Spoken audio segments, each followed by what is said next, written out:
dobrodošli u hotel Meridien Lav, dobrodošli na Kongres europskih menadžera 2021. godine.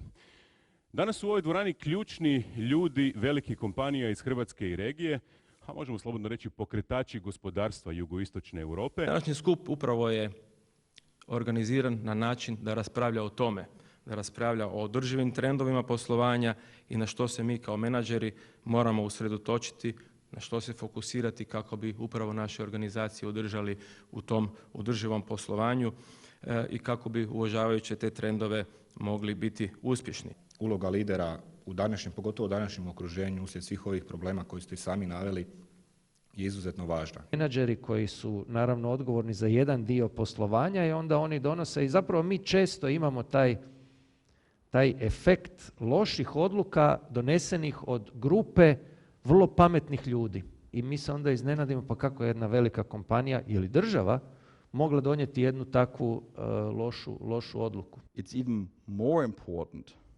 nowadays that leaders formulate clear goals, measure results, and that's the point you'd made, Nuno, give feedback. We're hiring smart people for them to tell us what to do.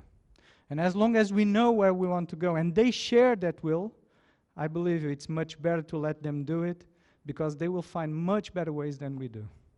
The challenges ahead of us require a new leadership. We have to question our basic assumptions as a leader if we want to be successful. Mi biramo, na primjer, menadžera godine i sad već 2 godine kao najbitniji KPI su baš prakse s područja sustainability-a. Nalazimo ispred nekih izazova gdje i ne znamo koji će biti sljedeći korak i da svi učimo, ne? I zbog toga sam baš zahvalna i drago mi je da je HUM-CROMA napravila taj korak, ne? Da intenzivira tu debatu vezano na nove prakse vođenja. Danas se mora razgovarati i o multipolarnom svijetu kao nečemu što je važno za održivost. Mi danas ovdje govorimo o pojmu održivosti. Čini se da taj pojam polako nekako izlazi iz mode i da ga nadomješta jedan novi pojam takozvane dvostruke značajnosti. Greg, during your presentation, you just said that you can recycle your packages 25 times. How can you do that?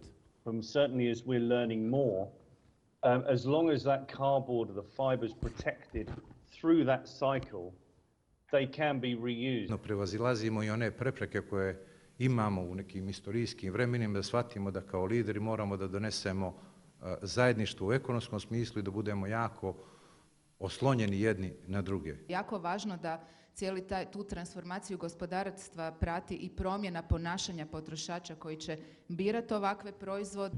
Es handelt sich dabei die Beachtung von 3 Faktoren, nämlich Zeit, Ziel und Strategie. Ako gledamo taj nekakav tip leadershipa, ja bih rekla da sam ja definitivno servant leader.